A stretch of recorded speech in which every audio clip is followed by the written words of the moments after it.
Warren Familiar. What's happening, pal? Nothing much, man. And yourself. Hey. Yeah. So, listen, I just want to give everyone some context before we get started. Welcome to, of course, Thinta Talk. But I met Warren, was it 3 days ago? 3 days ago, yeah, Sunday. No, Monday. Monday. Monday. So it's 4 days ago. Wow. Yeah, forbidden. Our relationship is old new. Really? So my boss at a place called Afriski, a ski resort I used to work at in Lesotho. Him and Warren are, my boss is he loves nice things. So he always wants the best. Yeah. So eventually I was introduced to a guy called Werner. Yeah. Someone said, no, phone Werner. Yeah. Werner's your guy. Yeah. Because people know I love coffee. Yeah. Phone Werner. I phone him. I remember how that phone call went. Yeah, I was like, you sure you got the right name, guy? Like, I don't think you have the right dude, yeah. That's for sure. So I called looking for Werner. Yeah. Little did I know, I was about to have my life change. Yeah. I'm a coffee enthusiast, but it stretches to everything. You know, here's the thing. In my 20s, right, I was a mess. Drinking, just being mental. So I never took care of my body, man. And I was an athlete when I was younger. Like, for real athlete. Yeah. Like, pro baller, soccer. So I've always grown up, people loved me for what I could do on the sports field. Yeah. So I actually, in my 20s, I really divorced myself from, like, something where it gives me a bit of self-efficacy, like somewhere where I know people love me on the sports field. It's my health. Really, it was my health. The fact that I could do pretty freakish things as an athlete. And as I'm getting older, so I stopped drinking a couple of years ago, 2013. So what's that now? 8 years ago. But part of that was whatever I put into my body, whatever I can afford the best of, I'm going to do it. Do it. Because it makes me feel good, bro. Of course it does. And your coffee is just, it's ridiculous. Thank you. I appreciate that. A ton load. So I phone Warren, looking for Werner, by the way. Yeah, Werner. And I say, no, man, I want a dark roast. I know my coffee. He says, no, I don't do that. I thought, oh, no. Here's a problem now. I already know what I like. Yeah. He says, no. I when I roast coffee, Yeah. I want to accentuate the flavors. I thought, oh, yeah. I thought, what does he mean now? I know coffee, bro. Who is this guy? Hey, Chief, I was in South America drinking coffee, being taught by... He says, no, I don't do dark roast, light roast. I don't roast by color. Yeah. Rainbow Nation. Yeah. Rainbow Nation life. Warren says, I don't know. So I thought, who's this guy now? Yeah. 2 days later, delivers my coffee. Let me tell you something. This stuff is unbelievable. So It tastes like silk on my tongue. The best of the best. Talk to me about, we might as well start at the coffee and Sure. we'll get into your love of the culinary world in general. Sure. So, how did you get into coffee, bro? Wow, what a long story. Let's try and make it as short as possible. No. Hey. Yeah. Okay, cool. So basically how I got into coffee was my very kind of first stable job that I had, all right, was working at a company called Burgerland. Where?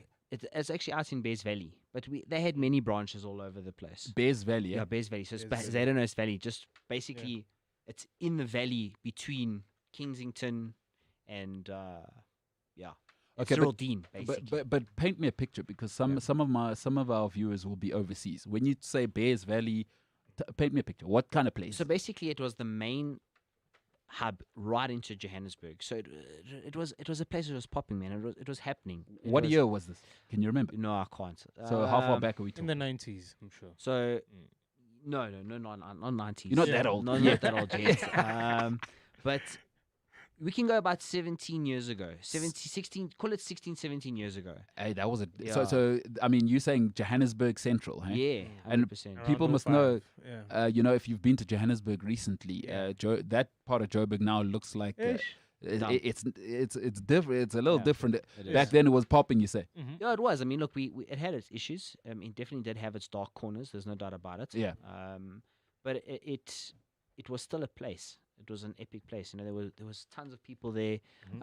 It was a nice popping place. I mean, it was it was epic. Yeah. It was really epic. so. But now, we're in South Africa, Warren. My first thought is, what the hell is a white boy doing in Bazen? Hey. No, 100%. What are you doing there, Chief? Yeah. Yes, bro. What was I doing there? Oh, South Africa, we always talk in culture, sort of in color lines. Yeah. Already I'm thinking, what the bloody hell was Well, all- he was growing up there. So Yeah. yeah. So you first lived and there? foremost, yeah, I lived there. I grew up there. I lived there my whole life. Yeah. Literally my whole life. I mean, I've lived in all the valleys. in all the avenues. I mean, It's so really I everywhere. started in 8th Avenue, worked ourselves up to Broadway, which is now Walter Sisulu. Yeah. So I mean, I've seen the place go from awesome to completely smashed. Yeah. You know, like it was rough. You know, but it was people that lived there weren't rich. Mhm. We were humble. Yeah. You know, we had a bicycle with no brakes and that kind of stuff, and our brakes were our shoes. You know. Erwin. And we had one pair of school shorts that we had to make sure. Would you like put Or like a stick. a stick nyana or a plastic bottle to make it sound like it's a Like bike? a bike. Oh. No. We used to play Tazos.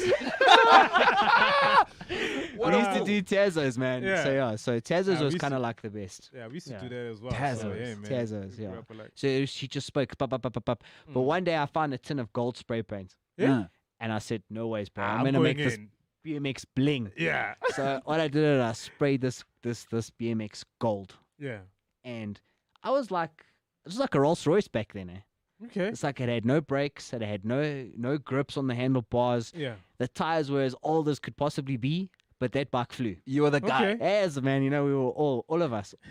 We all rode that bicycle. That's dope. Just, you know, and back then being a kid was being a kid. You know, you could ride your bike in the streets. Yeah. I'm not saying that they can't do that now, but yeah, it was a little bit easier back then. Yeah. There was Yeah. no Yeah. Facebook. Correct. Yeah. You know, kids weren't always in their phones. You know, Yeah. we wanted to go outside and have adventures and check the next school next door and Yeah. all that kind of a vibe. Yeah. And how old are you now when you're riding the Rolls Royce bike that you've spray painted and Whoa. coffee? You meet this coffee thing of yours. So that I was young when I was riding the gold bike. Yeah. But when I started working at Burgerland, I was around 15, 16. So I actually started working from a very, very young age. Talk to Yeah. me about So that. Take me into your life. How it worked is my parents, or I grew up, we weren't wealthy. Okay. So we were given options. You come home from school and you go to work. Yeah. You know, so there wasn't like we come home from school and we put our head down in our books and we're going to study now and we're Yeah. going to pass tomorrow's exam. Yeah. No. We paid attention in class Yeah. to make sure we passed the exam, so we didn't have to come home and do our homework. And then homework was done just before we went to class. Yeah. Yeah. But Classic. so after school, I had to rush home, get ready, and I had to go to work. So And where I worked is I worked in Park Station. I worked at Alpha Meat. You know, it's packing on my runaways, karapao, all that kind of stuff. Who are you Oxtail. working for? Tell So- me.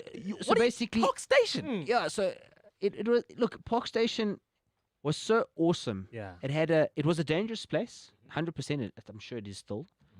Worse. You know, yeah, Yeah. I'm sure. Yeah, I'm worse positive now. of that. Yeah. But we were taught to work. You know, my parents taught us to work. There wasn't money at home. No, so there you wasn't come money home. at us. We came home. I mean, first and foremost, if I came home from school, I didn't go to work. I had to help my mother at home. So you know, it was doing the washing, doing whatever, cleaning up the house. There was no Yeah. such thing as maids. Yeah. You know, Yeah, in my yeah, house, yeah. we were the maids. We cleaned up after ourselves.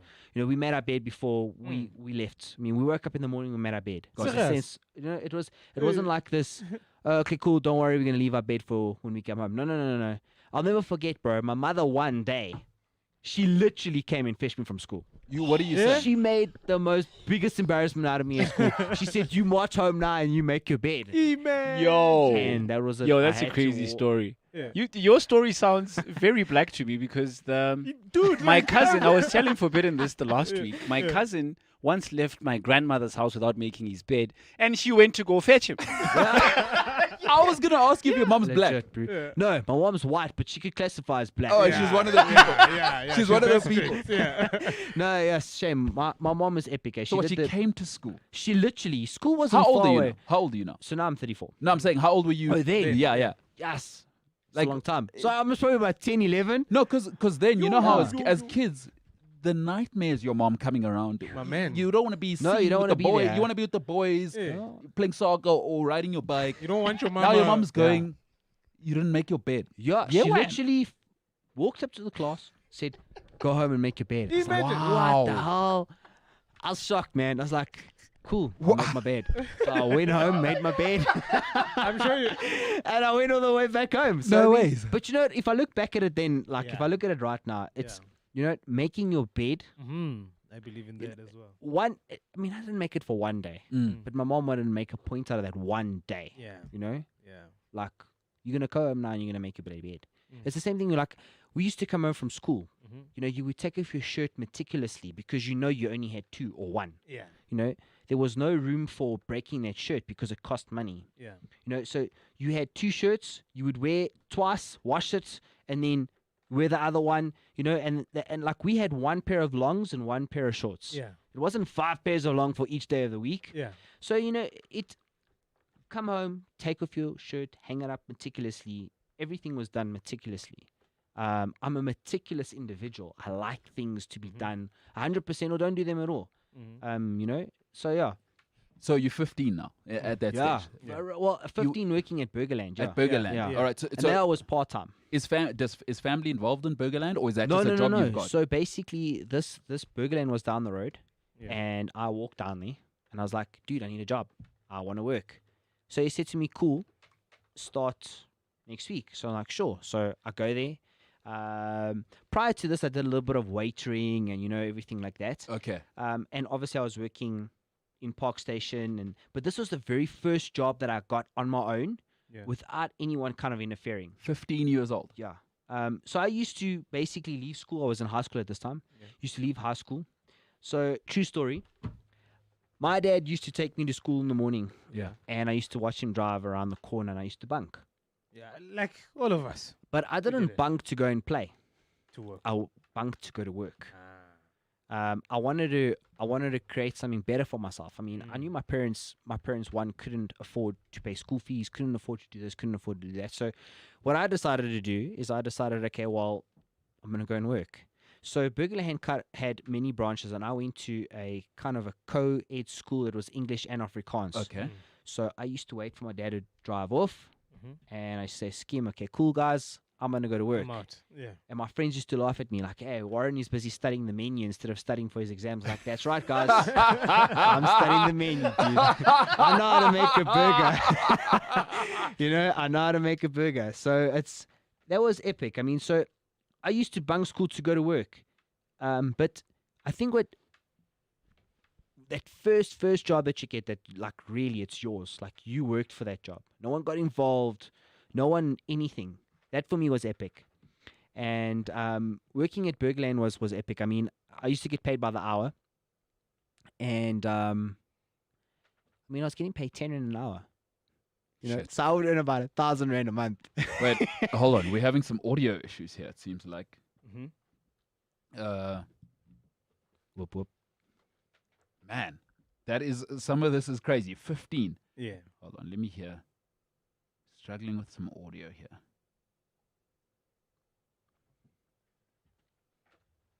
Just want to make sure that we've got audio.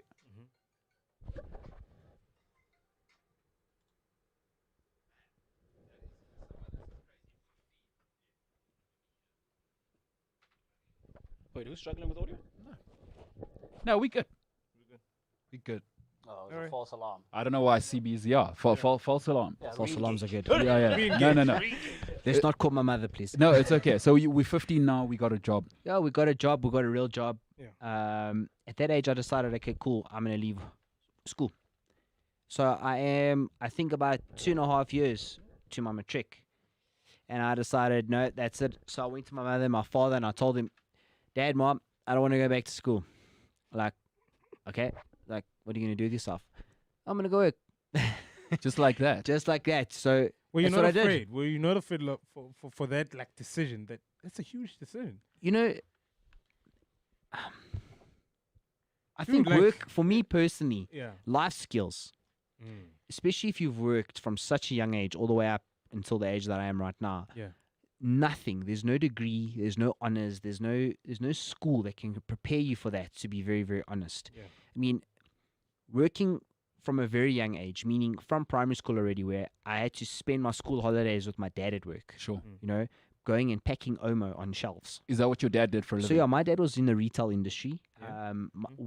My dad worked, and what my dad would do is he would take me to work with him during the school holidays. I was young, mean, I remember packing people's cars. My dad, with the groceries that they would buy, because my dad worked in a wholesaler. And so was he packing stuff for people?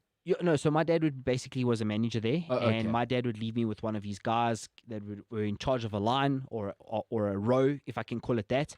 And 99% of the time, he left me with Kaiser. And Kaiser was an epic guy. I mean, that's where I was actually truly introduced to African food Yeah. in its like real manner, not this fake stuff that you see today. Yeah. You know, and but it was epic because I mean, I learned how to work with my hands, my mind. I understood what could sell, what didn't sell, all this and I learned directly from the right hands, you know, and they all had a respect for my father because, again, it's not a lot of people see fathers putting their son in this kind of situation. And this goes, you know, I was in this situation. I mean, we would load cars, customers would come, give us a tip, like a 2 rand coin, you know, that kind of a vibe. So yeah, I mean, I've been working from a very, very young age. It's you know, I grew up kind of on my own. My mother and my father were never there. Yeah. So I grew up on their own. I grew up on the streets, which I have no, how can I say, regret about. I wanna ask for Ben something about this situation before we get into the food, Sure. because you touched on the culinary side. Sorry. You know what's interesting to me about what Warren's saying? Yeah. For me, when I was younger, Yeah. you know, back home, everyone thought white guys were just living. Everyone lived in a palace. You know what I mean? Like you're gonna go there. White people they're driving in a Mercedes Benz. Someone's a folding good their life. socks. Yeah. I had a Did you- gold Mercedes Benz. You had one? I had a gold Mercedes Benz. No, you're joking. My Oh, BMX. your bicycle. But you know what I mean? It's so interesting to hear what you're saying, because when you put it like this, like your parents had no cash, you had to work. You had to work. I mean, that's a real South African story. Yeah, That's not a real white guy story. that's a real black South African story. That's a real African story. Yeah, it's pretty hectic. Like, that is so wild that yeah. So at 15, I mean, you asked such a great question. Is at 15, so you thinking now, you went to your parents at 15. 15 years old. Phew. Yeah, and I told I my was dad and my afraid mom. of my mama. at Bro. the It's time. like, look, I mean, my brother did the same kind of thing. You know, he was like, my parents said to him, listen, I'm going to give you 2 options. It's either option A or option B. And option A was go work. And likewise for my brother. My brother worked in Park Station for a better part of his life. A long part of his life. I mean, we were shot at, we were robbed, you know, you name it. And working in those kind of conditions really teaches you a lot about life. So, yeah, I mean, it was real. It was real. It's real. That's real. Because, I mean, if you think of it, 90% of our population, or maybe I've got these numbers wrong, Yeah, which I'm sure I do, but I mean, a lot of our population, that's a better word, a lot of our population live in the real world. Yes. Where it's Yeah. hustle, leave work, go and get your half loaf of white bread, Yeah. go and get your Romany butter, go Yeah. and get that kind of stuff. And those are the people that we served. Yeah.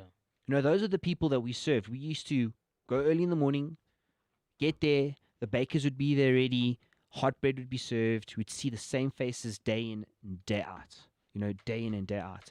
And you know, you kind of, you know, became a part of those people. It gets to a point where you walk in Hillbrow, you walk in Risick Streets, or you're walking through Park Station, you're like, dude, these guys are not going to do anything to you because you there doing what they are doing. Only difference is you are white Yeah. and they're black. That's literally the only difference. I just want to paint a picture for Yeah. people. You know, that part of Africa and South Africa is, like I said earlier, I would imagine you stuck out like a sore thumb. Yeah. White guy here. 100%. And walking so freely here. Yeah, 100%. And then I'd imagine you having your lunch with your fellow Yeah, colleagues. You know what I mean? Lunch was like 5 minutes. And what There was was that no like for room. you? What was it like for you as, I mean, at the beginning, 15-year-old white guy. Now, I mean, I'd imagine. Full time working. And you're Yeah. working with black guys. Sure. Yeah. Yeah, so I mean, when I was working at Park Station, it was kind of a different concept. You know, it was packing chicken feet and packing meat and helping the guys make boerewors and sorting out fish. And, you know, you'd get home smelling like ox darums. You know what I mean? I don't even know what that is. So it's like trap, pap malamochod, all this kind of vibes. Oh, Hey, man. Malamochod.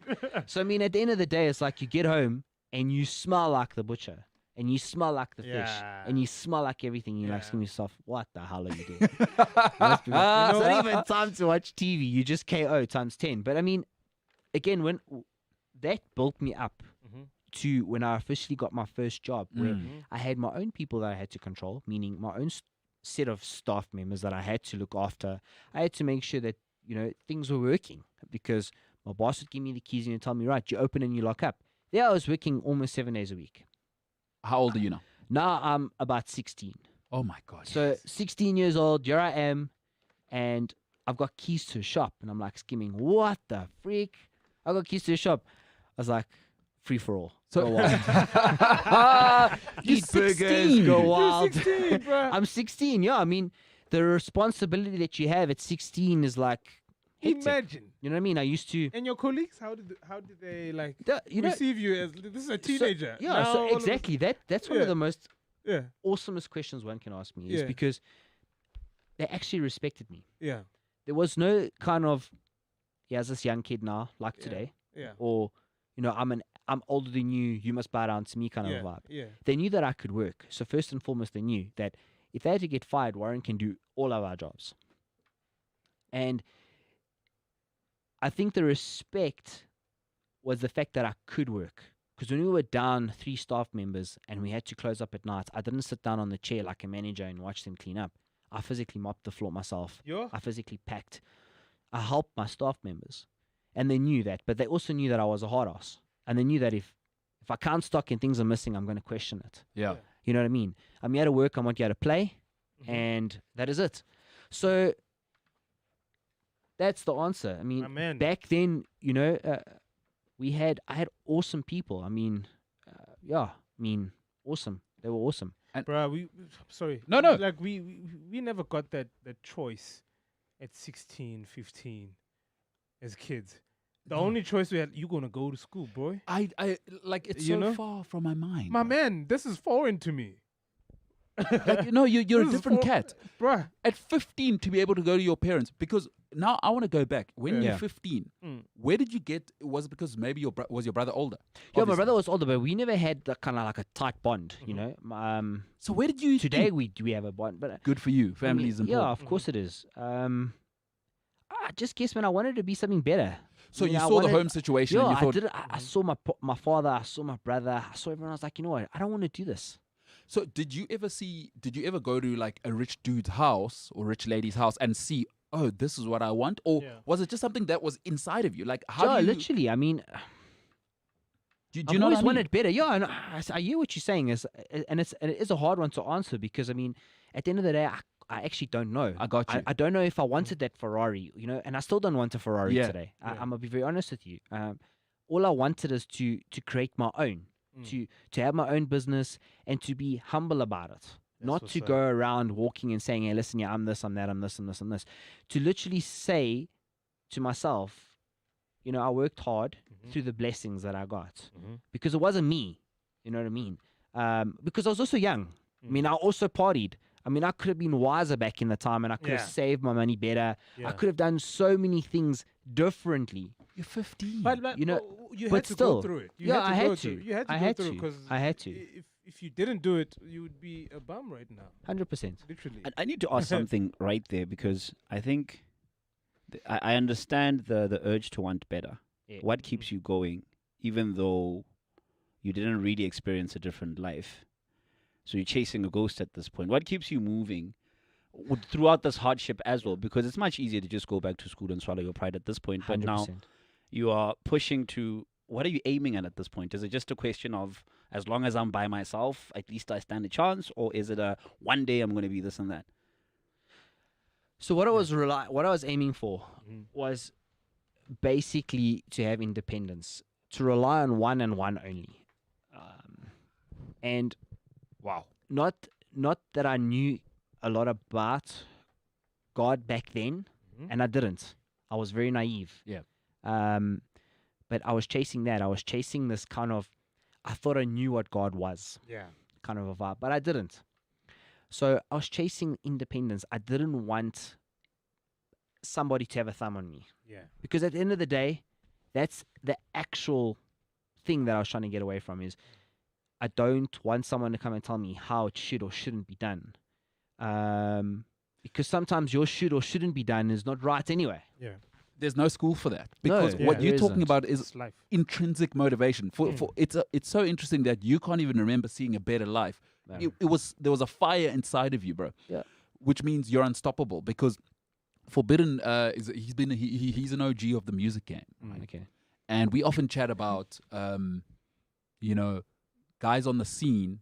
And as I'm getting older, I find myself going, why do I still like 90s hip hop? Yeah. Am I Yeah. just biased to my time? Yeah. Maybe I'm just getting old, get off my lawn, old man. But I often speak to Forbidden, and I Yeah. think Forbidden, you've said the same thing about music, is Yeah. you need to actually love the craft. But for you, it was inside. So it wasn't Yeah. like you were saying, I want a Mercedes Benz. Yeah. You were saying, I want to work, I want to be free internally, I want options. Yes. I want my freedom. I want to be Yeah. you can't be a person if you're not free. Yeah. No, you're not. You can't. And that's one thing I definitely know. Yeah. Growing up on the streets and stuff like that, you have to fight. You have to fight for your own. There's no. You Hey, bro. have to fight for your own. That's another. We You have to fighting fight every for it. day. You Yeah. know. Hey. You know. We fighting every day. Because the thing is, Warren, these, and I'll say it as somebody who grew up in the northern suburbs. Yeah. Sure. What you're saying is a whole different. I grew up not wealthy, but middle class. There Yeah. was, if I wanted food, it was in the fridge. Yeah. Different world from you. 15, Hey. I was doing the most ridiculous 15-year-old stuff. Dragon You- Ball Z. That was a big afternoon. DBZ. Pokemon, throw the Straight. ball. DBZ. No, I had to get away from the boarding school master. The most Okay. complicated thing at 16 was trying to outwit the boarding school master. Yes, man. Yeah. I was best friends with the principal. I was in her Yes. office every day of my life. No, it's a different beast, because there's Yeah. there's no PhD for what you're talking about. No, there Yeah. isn't. At 15, when you're that driven, Yeah. and you're so clear that you can go to your parents. Yeah.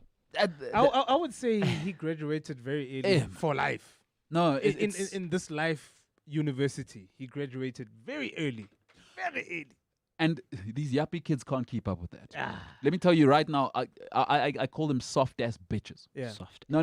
Yeah. Especially since I work in Sure. in a game where it's full of soft ass bitches. Bitches. As soon as they come, because I see these little kids now. A lot of them grew up around me, Yeah. and they want to be famous. What? Mm. Yeah. I say no. Get good at your craft. Nah. Take time. But I want to be on the gram. Mm. I want to come on, man. Yeah, man. I These want to be people don't everywhere. understand me. Yeah. I want to get paid. Warren's been working since 15, bro. 15. Your internal clock is hardened, bro. I don't even want to know what time you get up in the morning and go to bed at night. Because that thing of at 16 you were looking after someone's building, Mm-hmm. bro. Now we're talking 18 years later. Now That's it's just a crazy. normal thing for Yeah. you That's crazy. to go and be the last one to check the lock. I'm sure it's a normal thing for you. You don't even need to think, oh yeah, no, I need to go and be the last person to lock up. And it's a hard thing because Of course. Yeah. it's been ingrained in you for so many years. It is hectic. It teaches you. It teaches you so much. It really does. We'll just touch like I worked in a Roadhouse. Talk to me about this And- Roadhouse. This was Burgerland. This is my first when I was 16 now. When So- I first sorry, got my Warren. own official job. Some Okay. people may not know what a Roadhouse Yeah. is. Sure, Right. 100%. If you don't mind just like Yeah, of unpacking course. what it looks like. Paint me a picture. So Roadhouse basically is a place where you would go with a car, Yeah. stop outside this beautiful building with lots of lights and neon lights and old school big ass menu with ice creams on it, and it was epic. Yeah. It was really epic. It was a scene. Those are my favorite childhood memories. So it Because- would be what a food truck is today. correct. Okay. But Mm, just in a building form. Yeah. Like the food truck wouldn't come to you, you would go to the kind of the food truck. I Yeah. see. In Yeah. a sense. Yeah.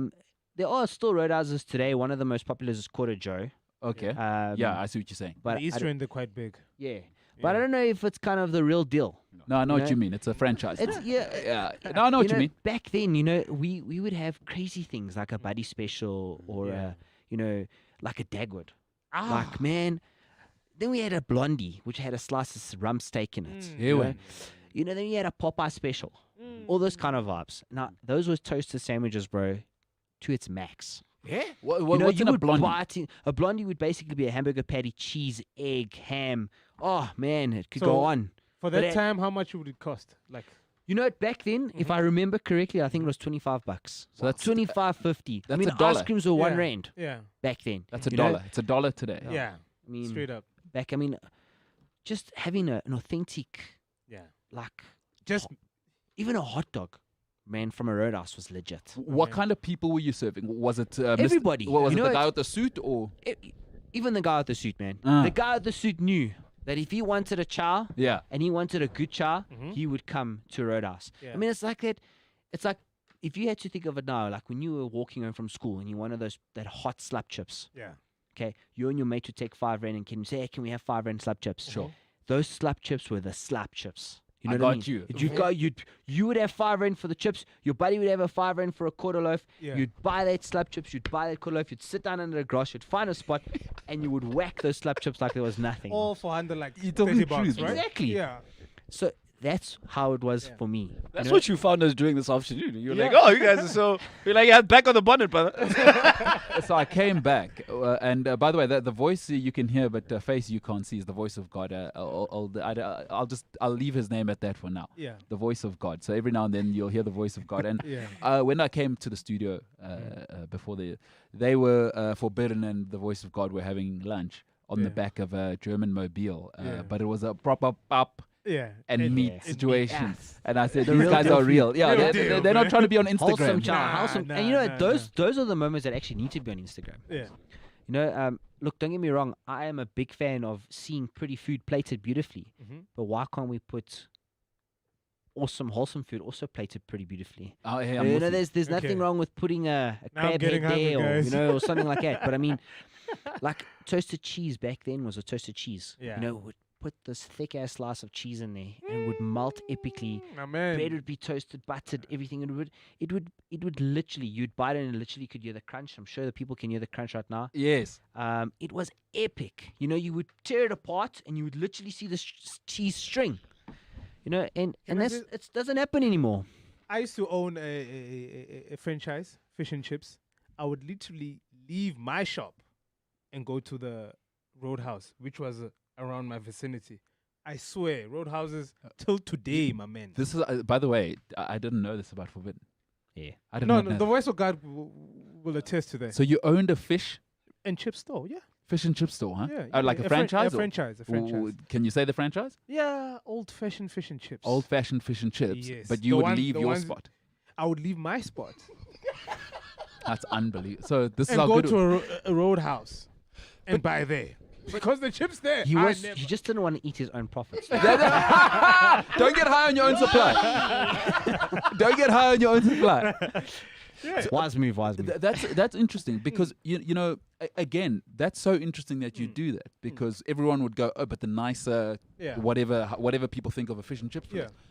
But talk to me about the difference. We got what McDonald's now and all the big franchises, right? When you're talking about the Roadhouse, I'm just imagining. I don't know if it's just me, but food tastes better depending on who I'm eating it with. Oh, 100%. Company is key. Eh? So now, because I'm trying to think about the Roadhouse situation, the way you've painted the picture for me. Like, you know, I live now, I'm a Burbs kid, but when my parents are rural, not Yeah. like Soweto, Yeah. rural Limpopo and rural Eastern Cape. The way you eat there is they throw pap or stamp in the middle. They throw the meat around. There's no, everyone get a plate, Yes. serve a little bit of beetroot. Old school, Yeah. yeah. You- And my childhood memories that are my favorite memories are eating with my cousins on this, whether, you know, you're taking the meat off the zinc because Yeah. the zinc is on the fire Yeah. Yeah. and it's burning your mouth. Yeah. But I'm with my cousins and I can hear my uncles laughing. I can hear, you know, there's the cow dung smell. Like I'm talking about, Deep rule, man. do you know what I'm saying? Hey, I do. but what I'm imagining about your thing is when you're saying buzzing, just now, what was the word you used? Popping. It was popping. The way you put that Yeah, picture it for was me, I'm imagining like, I mean, we would have cars coming out of our ears. I mean, the one night, it was a Friday night, I'll never forget. And the reason why people came to Roadhouses is because it was affordable. You know, Yeah. it was. It was affordable. Anyone could come to Roadhouse. Anyone. Even if you were the security guard at Eastgate. Yeah. You could come and you could order a Vienna and chips. And let me tell you something, that guy would be as happy as a pig in mud. Because Vienna and chips back then was a Vienna and chips. We fried our chips Yeah. like a It was Vienna was fried my until it man. was bubbly and crispy. You would bite into it, put your tomato sauce over it. Man, Man, it was epic. You know, it was epic. It was just, but I mean, I'll never forget the one Friday night. I had slips coming out of my ears. They were going down the table, and people were ordering ice creams, and it was just epic. And you know, you turn around and you look out and you check people drinking milkshakes, and it makes you stop and you think, does anyone actually do that today for real? Yeah. No, Roadhouses have to create a vibe today. They have to play music. They have to put big screen TVs out. Shorten All the that kind of vibe. You know, back then, Roadhouses were legit. You made the vibe. Yeah. With the food. You made the vibe with the food, with the people. People would come, meet their friends. I mean, drag racing was such a big thing with Roadhouses. It really was. Oh, wow. And that was crazy stuff. What are you talking to me now about? Yeah, that's Drag racing. drag racing. I mean, that was I'm trying to think of the street's name. It'll come to me. But I mean, Malvern, there was a roadhouse there called PNC. It's still there. It's Yeah. called Pure and Cool. Yeah. And I mean, Sunday, that place was like a Fast and Furious movie. It was again popping. Couple of music videos. I've seen it through It's- music videos. It was hectic. K.O. El Tido, Yeah. the music video, same place. Pure and cool, huh? Yeah, pure and cool. It's It was legendary. It was legendary. Literally, that legendary. was like the roadhouse. I mean, I can tell you some of the most beautiful roadhouses because I mean that was my dad's treat, taking us out, and that was like going to a 5-star diner. Mm. You know what I mean? 5-star dining restaurant for us, and there would be one called. It was at the back of Ponte Hotel. Trying to think of the name. It'll come to me. But we used to go to that roadhouse. So basically, you go under the bridge, Ponte Hotel's on your right hand side. You go under the bridge, Ponte Hotel. The first right, you would go up the hill, you know, and it would be literally in the corner there. And I'm trying to think of the name now.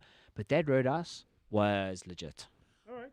I want to tell you before we move on how much I love your story, bro. Because we were talking about some stuff today, on the sports show, and we were talking just about there was some racist stuff that happened in European football. Anyway, the reason I love your story is that you're just telling an African story. Yeah. Like, you know, as South Africans right now, we're not in the best place as a Yeah. society. I don't think we are a society. And to hear, for people to hear that, hey, this world's real, people. Yeah. Yeah. It's real. This thing of your skin color in South Aye, Africa, there's no such thing. we all grew up in Bryanston. Mm. Here's a guy. Yeah. No, not all of us today. No, Yeah. it's It's the truth. well, Not here all you of us are, did. Chief. Yeah. Not all of us did. And it's phenomenal for me that somebody at 15, bro. And Amen. is there another level of did it ever come to you like where the country was at the time? Was there ever a thing of I'm a white guy, there's no ways I can be seen working, I should be keeping a white standard? Did that ever come in your mind? Do you know what I'm saying? Yes, of course I do. Like, should I be like a chief induna of something? That's what I'm saying. Chief and Dune. Chief and Dune. But no, I mean that never ever crossed my mind. I mean, I was there to work. I was there to make my money, and that was it. You either do things right or you don't do things right. I mean, back then there was no let's go to my boss and complain about my foot being sore. No. There was nothing. You worked. You graft. Yeah. You graft. I mean, there was no sick leave, on leave, off leave, all the leaves that you get kind of today. You know what I mean? There was none of that. Yeah. You worked. And I think the issue today is that because information is at your fingertips, Yeah. there is no struggle. Yeah, You know, you want to know how to make a hot dog, Google it. I got you. You know what I mean? There is no struggle. There is no respect for that long journey anymore. You know, where I am today is because I had a journey. It broke me. It killed me. It did whatever it needed to do Sure. to Yeah. get me to where I am today. Yeah. And I still want to continue with my journey. It's not like, okay, cool, now that I'm doing my own thing or whatever, that I'm better. No.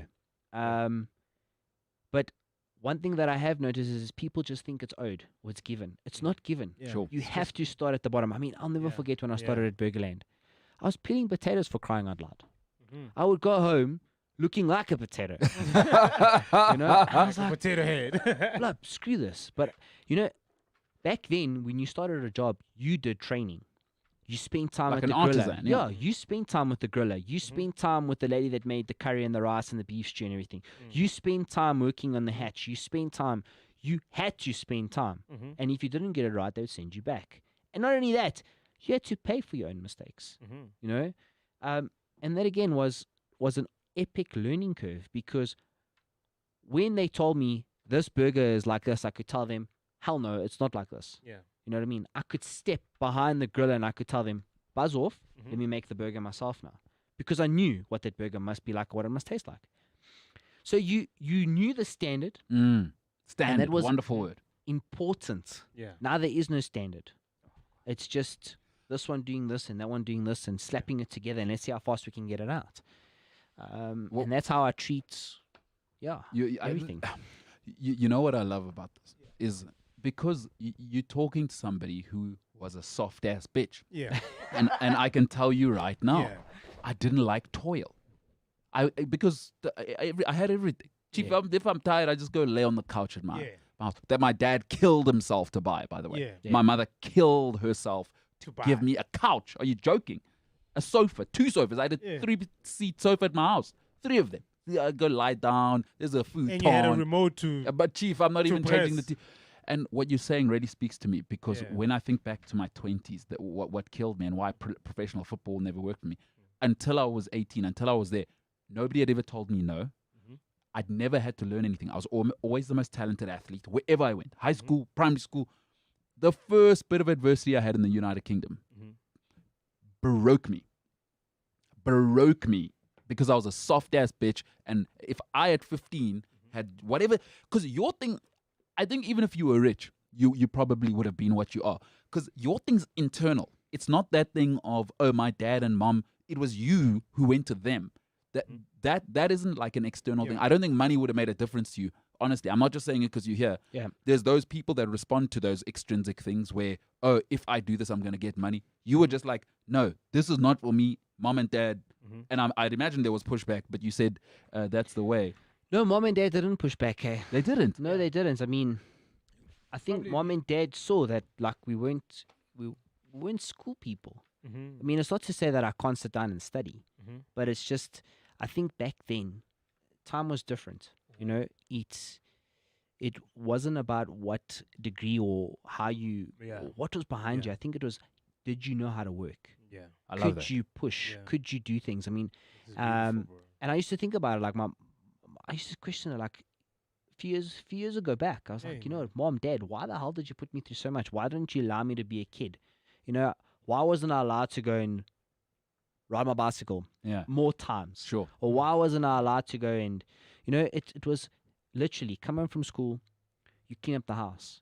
Then you start helping your mother with dinner so that when she gets home, she can finish off dinner so that Yeah. when your father gets home, There's food, dinner. food is ready. You know, Got you you. sit around the table. Then my mother would get home and I'd have to go and do more chores outside. Mm. You know, it wasn't this whole kind of, it wasn't. It No TV wasn't. game. No TV game at no, Orange. No. Differently. For It us, was- hey. No. You know, like, there wasn't like, it was real. We lived life. I'll tell you something that when I met you, this is the second time we've met. Mhm. Dude, I love your intensity. There's something about you, Mm. and it's so lacking in this world. Again, Mm. because everybody wants to feel. I don't know what it is, bro. Whatever your parents did, whatever growing up where you grew up, there's this intensity, bro, and Yeah. you need that. There's no Oxford for that. Yeah. Your intensity is gonna get you places, dude. Yeah. And for me, that's insane. Forbidden always says you got to do your 10,000 hours. Yeah. For me, people think 10,000 hours is just somebody who's sitting in a lab or an Yeah. engineer Yeah. or whatever. You've done your 10,000 hours That's because life. it's Yeah. crystallized in you. Yeah. If you work, there are results. Mhm. Yeah, 100%. But Sometimes in- those results take long. No, Yeah. hey, there's a Fair process. And by the way, the process takes as long as it takes. Yeah. Because, you know, like you're saying now, we don't respect that toil. And, No, we don't. you know, philosophically speaking, I look at something like, look how readily crap food is available. Yeah. I can go to McDonald's now and get, Mhm. quite frankly, I have no problem saying it. And I don't eat McDonald's because Yeah. it's trash.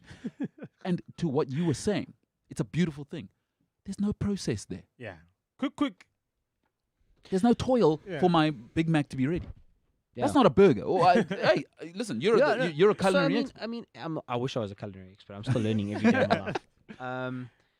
How can we put it to you? I mean, we spoke about this briefly where when they say it's 100% beef, Mm. Mm. let's talk about it.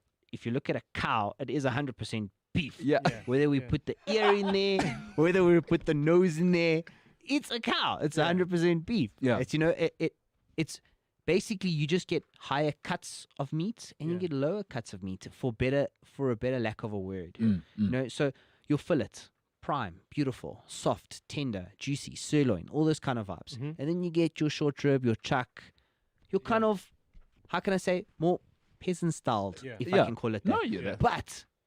But if cooked properly and made properly, like I've experienced it and like I know how to cook it, it is sometimes, if not better than the fillet. Really. You know what I mean? I mean, it's the truth. It's the truth. I mean, there's nothing like having a whole chicken. Yeah. You know what I mean? Yes, the fillet and the breast is nice. I mean, sorry, the chicken breast is nice. But I mean, burgers were made differently back Yeah. then. 100% beef. Cool. 100% beef even includes fat. It doesn't necessarily mean it's just going to be rump. You know Yeah. what I mean? There has to be some form of a binding. But a cow is a cow. It's 100% beef. Yeah. Even the hoof. The hoof, man, it's there. It's part of the cow. Yeah. You're 100% human. You know what I mean? I'm with you. It's just what it is.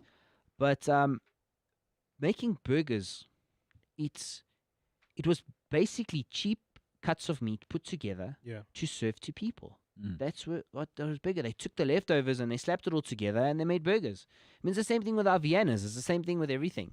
And then people frown upon those cheap cuts of meat because they want lean. They want it to be a fillet. They Sure. want it to be, this, a T-bone or that, or this, or that, or that.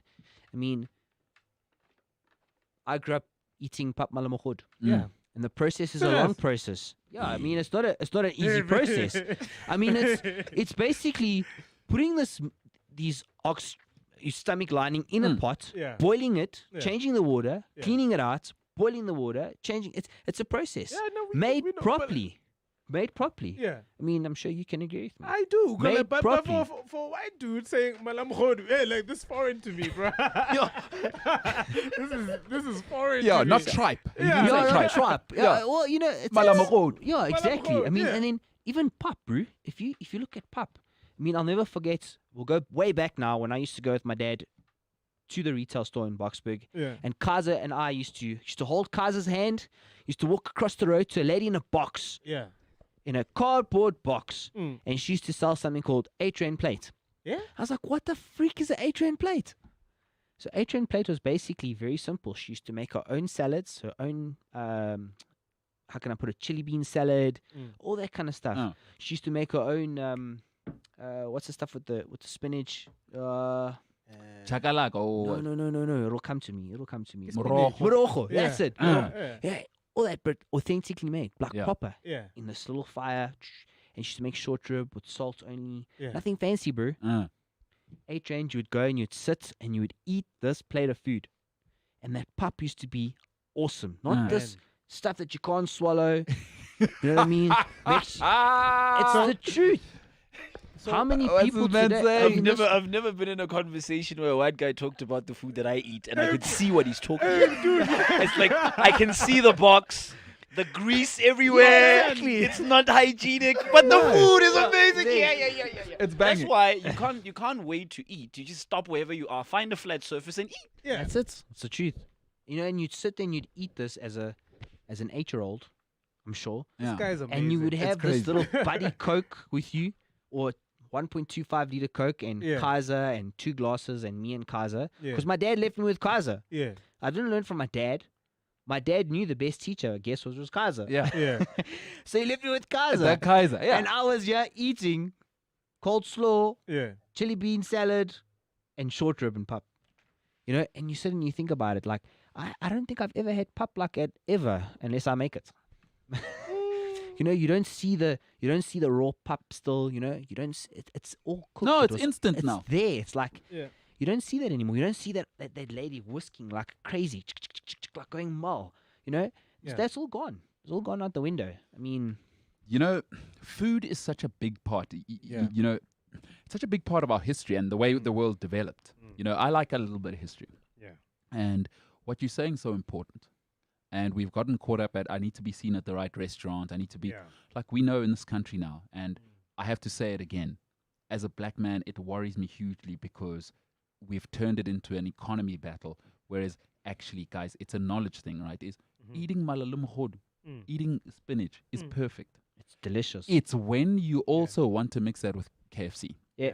That's actually where the problem comes. Nobody tells people that KFC 2 times a week is going to kill you. Yeah. The malamogodu that you're trying to leave behind, Mhm. and you've put it so well to say, and you said to me, I love the way you put it, the peasant food. Yeah. That doesn't mean we're degrading you. No, not Yeah. at all. It's all people, right? They give it a fancy name now. They call it a paleo diet. Now we call it no. That's the food of the peasants. Yeah. That's They it. eat from the land. But food is such an important thing, again, for the gathering thing. Mhm. But when you look at how influential, you talk about what we call the agricultural revolution about 6,000 years ago in what we know as China now. But I mean, it happened in other places.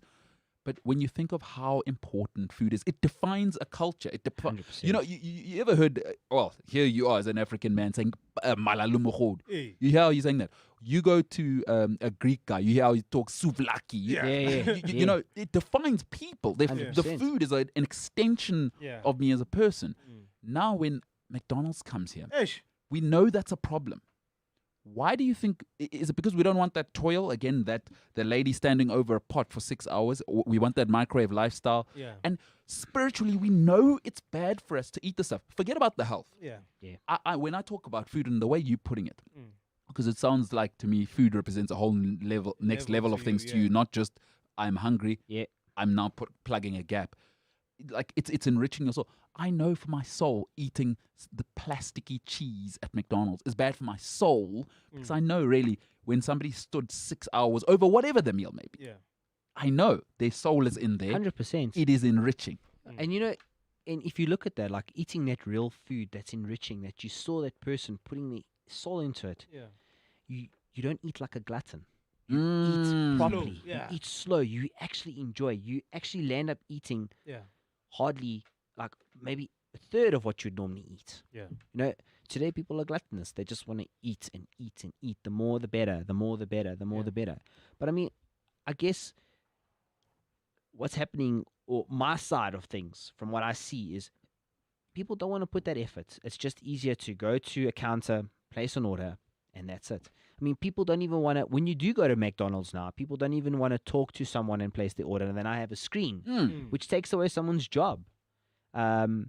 You know, and that's the sad part about it is, Oh, Has even- it gone whoa, that you're saying far? a screen. I Hey. want to order on my phone. It must be ready when I get exactly. there. I don't want to Hey. see See a what I human. mean? I don't want to see human eyes. It's Hey. already ready. I pick up a bag. I want to go and Hey. watch my Netflix alone. It's exactly that. So, I mean, there is no appreciation. Special for order. that. Mm. You know what I mean? There isn't. I Hey, bro. mean, pap malamogodu can be cooked in 15 million ways. Yeah. Yeah. I mean, it can. I mean, it once boiled, once cooked beautifully. You can slap on a brow with a little bit of chili sauce. It was the best So hangover so, food so on a when Monday. You eating this beautiful South African food, did that build the love for you to go into Africa and start tasting other African foods? So, I mean, I haven't tasted a lot of African food. I mean, Uh-huh. the only time I've tasted African food is when I went to Burundi in 2017. Yeah. And there, Yeah. there they have, wow, there's really wow. Yeah. I mean, the rice there tastes phenomenal. The Really? strawberries are about tiny, man, Mm-hmm. but they are like a bomb, like a Correct. sweet bomb. Yeah. Like tiny, tiny strawberries, tiny, tiny fruit, bananas. I've never had so many bananas in my life, but Yeah. bananas were delicious. Popping them in. Like Yes. pills. Bananas it's were a different delicious. thing, huh? And then I had something called chapati, Oh, Yeah. my and God, are that you kidding was me? epic. the word. It's Yeah, No, just the word. They have it in Malawi as well. Yeah. I've had it in Yeah, Malawi. Yeah. chapati Yeah. is awesome. Oh. I mean, it's just yeah. Get out It's of just- town. cast iron, I don't know, bowl, pot, vase, whatever it's called, Yeah. and hot coals underneath it. And here's this guy slapping this bread-like texture on there, Yeah. and it comes out. And what we did is we took banana and honey, Mm. and we put banana and honey in there. And I'm telling you, it was in heaven. It's a different. It's Yeah. a It was a beast. different ball game. It was like literally like food at another level. I mean, I've never had goat Yeah. straight. Goat's dead. Chum Yeah. chum chum on a Mhm. stick on the fire, and they call that bruschetta. Yeah. Yeah. And that was again Yeah. phenomenal, delicious. Another level. Yeah, another level. I mean, lentils, beans. But what made that experience epic was the actual people. To be very honest with you, I Mhm. mean, going to a different country like Burundi, knowing nothing, Yeah. knowing nobody, Yeah. just going to see what it is that you do there. Okay, and being, how can I say, accepted and welcomed the way it was just phenomenal. I mean, those people were epic. I mean, avocados, fruit. It was just epic. Epic. What you talking about? So a couple of back in when I was a soft ass bitch, because I still display those symptoms, but I'm recovering. I'm a recovering soft ass bitch. Yeah.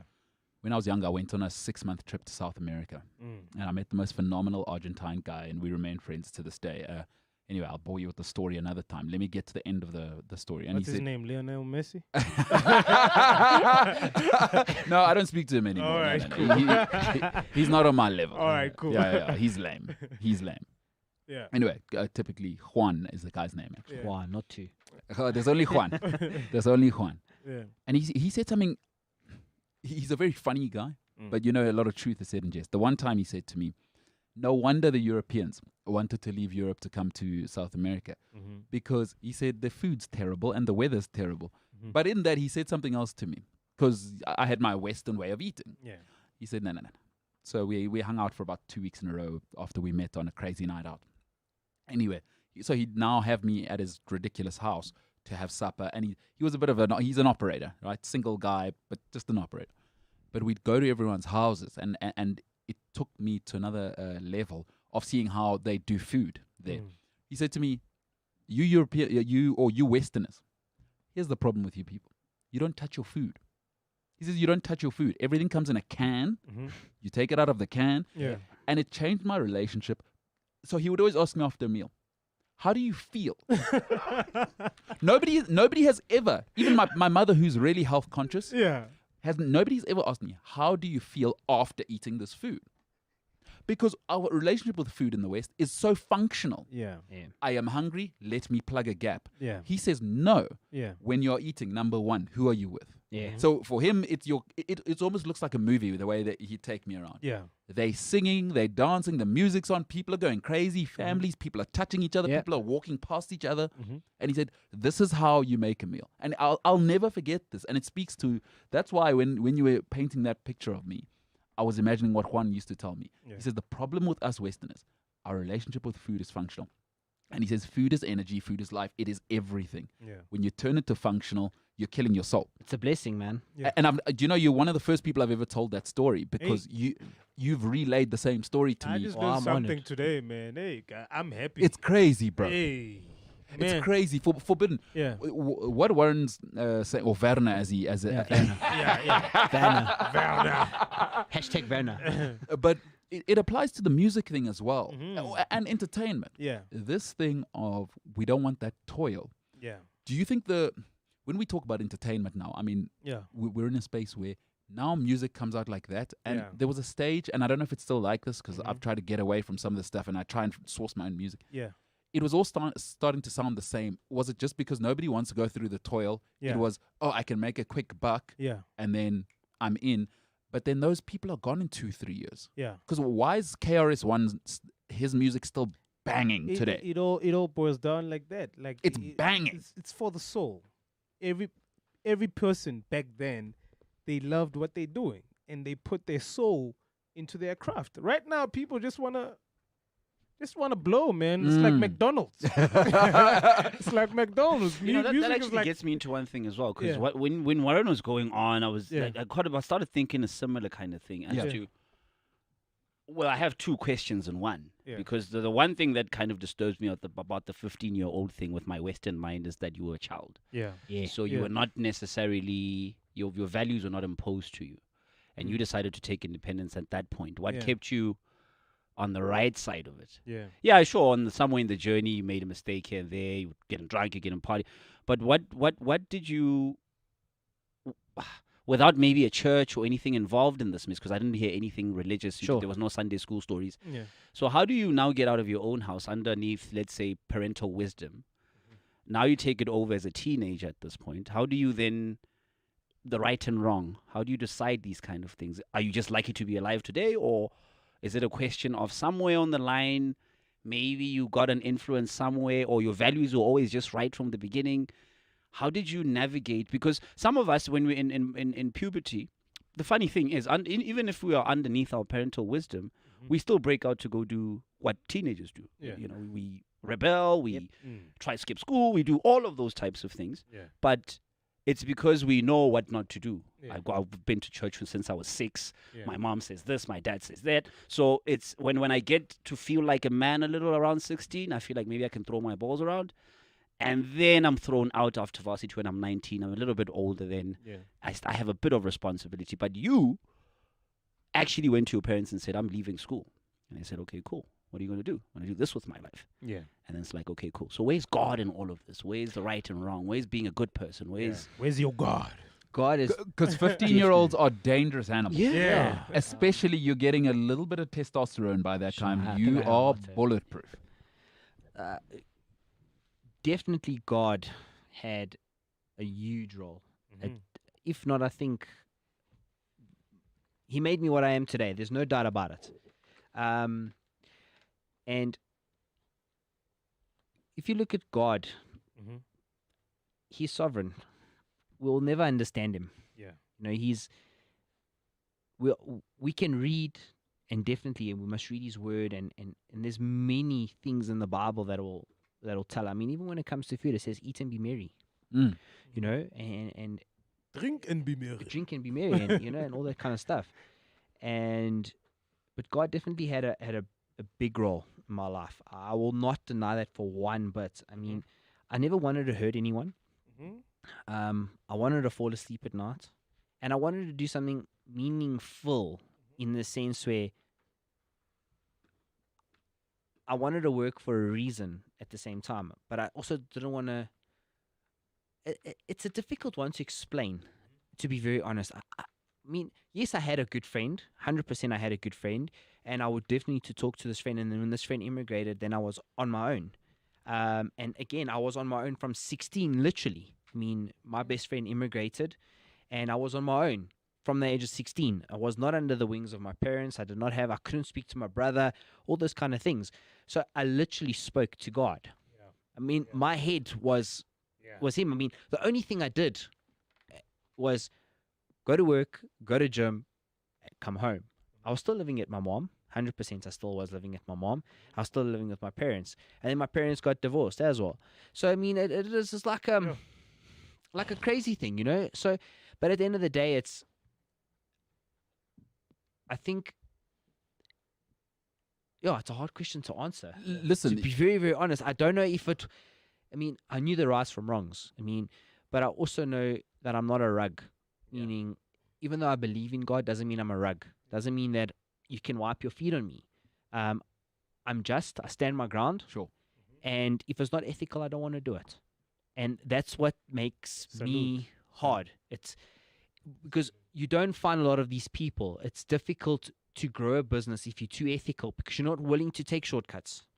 And if you're not willing to take shortcuts, it's difficult to grow a business. It really is. And I'm not one to take shortcuts. It's like making a fire. Making a fire is like making love. If you're gonna get that fire too hot too quickly, it's gonna end very quickly. You're gonna burn your meat.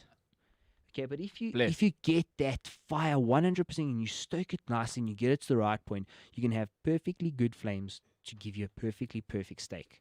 And that's like making love. like That's you- how you should treat people in general. Like you just said, you are a just person. You stand your ground. A saying comes to my mind right now. Being soft and strong is a combination that very few can master.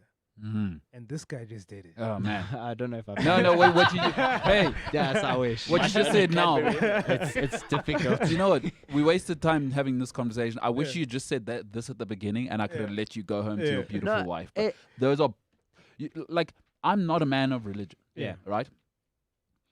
But what you've talked about is beyond that. Like Yeah. what you're talking Woo. about is being human. Yeah. You know, connect. Like what you're talking about is the next level. It's Yeah. what everybody's searching for. The guy who buys the Ferrari when he Uh-huh. becomes a billionaire, what he's really wanting is love. Yeah. 100%. He's Yeah. asking, "Love me. I'm over There's here." no doubt Yeah. about it. But it's coming from the inside. You don't need the Ferrari. Yeah. And that's so crazy that at 15, My man.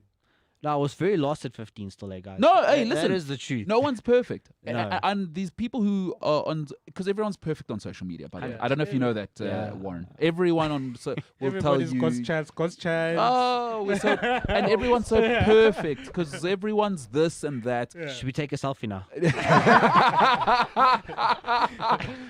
And now, after all of this, and that's, man, that is so crazy. You know, so I come from a home of divorce as well. And after doing some work on myself, were you close with your dad, if you don't mind me asking? No, I wasn't. You weren't? I was not. I'll Yeah. be very, very honest with you. My dad was closer to my oldest brother. I got you. Actually, a couple of years ago, my brother actually admitted for the first time, like, you grew up on your own. You did, and I did.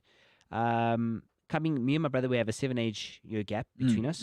So he wasn't there. He was in a different time, and I was in a different time, which Yeah. is 100% seeable. Yeah. 7-year gap. I mean, Yeah. come on. Yeah. But it felt like when I was growing up, like I didn't belong. Yeah. And it was difficult as a kid because even today as an adult, sometimes I still don't feel like I'm Yeah. doing the right thing, or I Yeah. still don't feel like I'm good enough. My man, this guy is And me, and eh? it is what it is.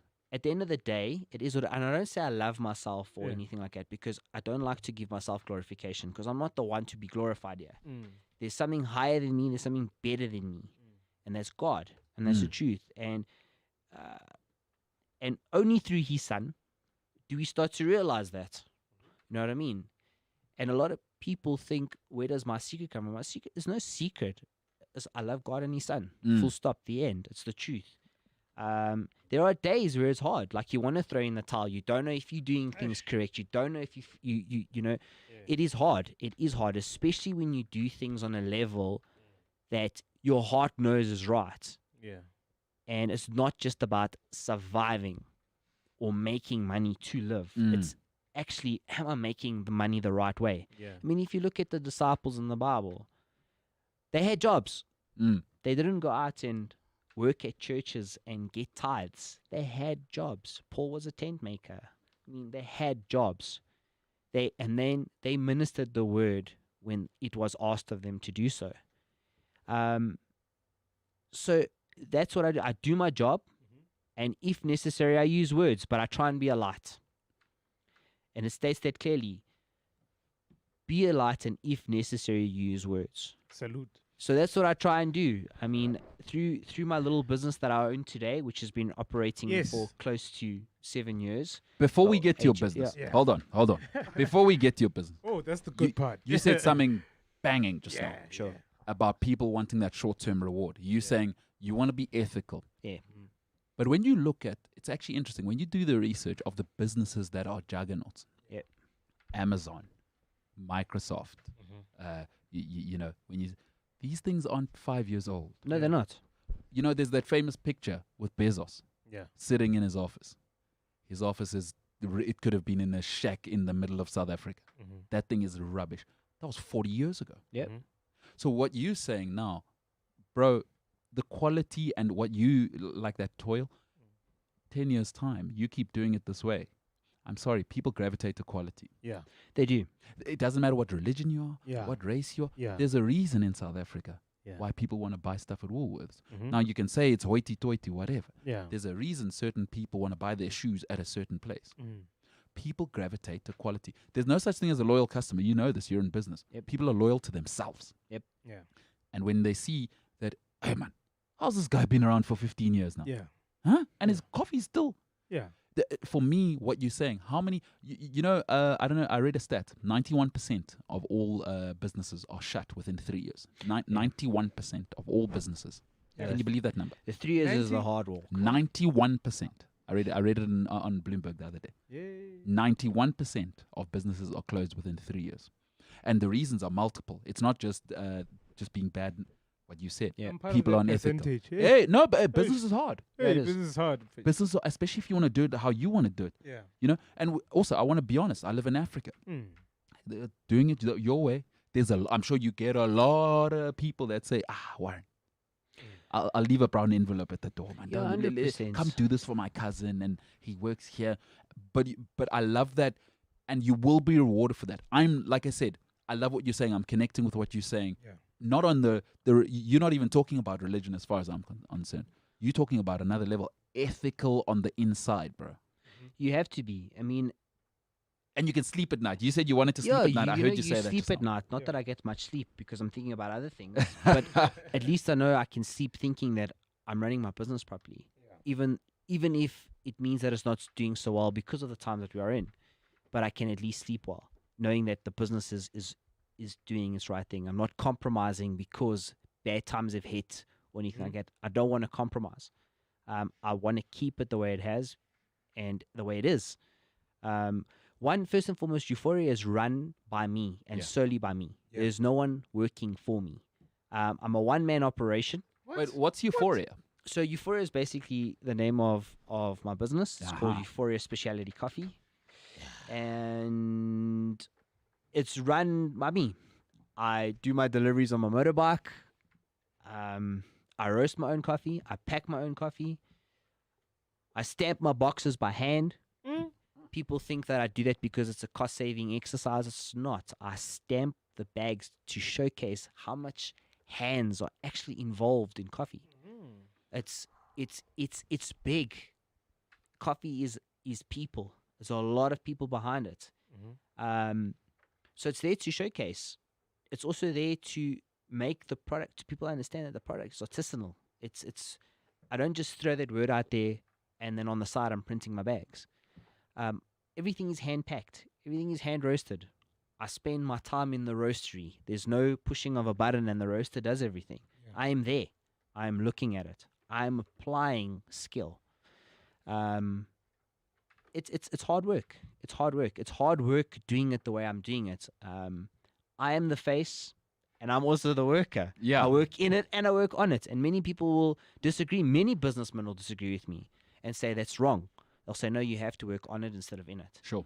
And I agree with them to a point, and I disagree with them to the point because I know the business. I like interacting with my customers. I like to know if the customer is enjoying my product. I want to justify that what they're paying for the product and me going out and me delivering it face to face with them. It's been roasted by me, it's been packed by me, and it's been delivered by me. And that's not a lie, by the way. Yeah. So I phoned Warren. And 2 days ago. in this phone call, I said, yeah, Chief, you know what, I've got a phone, man. I'll Yeah. just, I'll EFT you. Yeah. I'll send the money in the bank. Yeah. And you can just send it through the courier. Yeah. He said, no, Chief. I'll come to you. No, I deliver my coffee. I called him, I think it was the Sunday. Was it on Monday, Sunday? it was the Or it was Monday. a Monday. Yeah. He said, no, I'm sorry. Just now I have to put the phone down. I got to go because Yeah. I need to go and roast now. Yeah. Because I take my orders. I roast the coffee Yeah. and then I said, yeah, here's the thing also, Warren. Do you grind coffee then? Yeah. I said, no, Chief. This is serious coffee. We're talking about serious stuff here. This is Yeah. not the coffee. He said, no. Frisco. No. He said, this is not, we're not, Frisco. no, we're not Frisco is good, joking. eh? Frisco is good. No, he said, we're not joking. We're not doing I can small tell you things. stories about Frisco. No, my man said, we're not doing small things. Yeah. This Said is no. this is game changer. No, we're not level. doing small things. Yeah. He says, when you buy my coffee, Yeah. I want you to grind it fresh Mm. when you're going to drink it. You understand? This is a man, this is serious.